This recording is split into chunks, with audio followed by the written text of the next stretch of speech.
How do you think that this indicates a power struggle for Xi Jinping? So Xi has been, since he came to power in 2012-13, systematically eliminating all rival networks within the party. And these aren't just factional networks. Sometimes these are provincial networks. At other times, they're institutional networks associated, say, with the armed forces or security services. And sometimes they're industries, for example, oil and steel industries. And there are networks of party officials who rise to the top and support one another throughout their careers. When he came to power, he was in command of a system that was more or less uncommandable. And he wanted to really wanted to put his own people in place and eliminate those others. That's been underway now for a long time. And it's clear that he's largely succeeded. So what we see here, I think, is a relatively minor blip, at least as I interpret it, on his path towards consolidating his authority over every institution. Back in 21, just 2 years ago now, he began systematically to weed out what he called corrupt elements within the security services. And often they are associated not with the Shanghai Group, or particularly with the Shanghai Group, but with former head of the party military commission,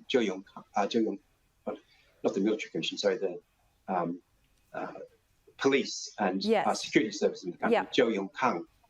But there are other factions as well associated with the military that he's been systematically eliminating along the way. But just, sorry, apologies for interrupting you, but one of those was at Phoenix Television. Correct. So Phoenix Television, it's long been understood, since its founding in 1998, has got very, very close links to the Ministry of State Security and some degree with the defence industry.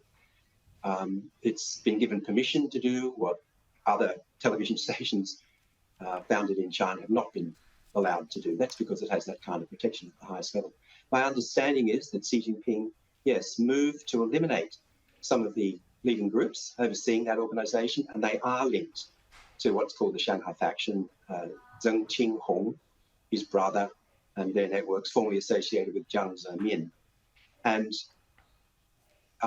Fu Xiaotian's emergence, so rapid rise through the system, came about under their administration. So one can assume she's somehow linked to that group, which is no longer in favour in Beijing.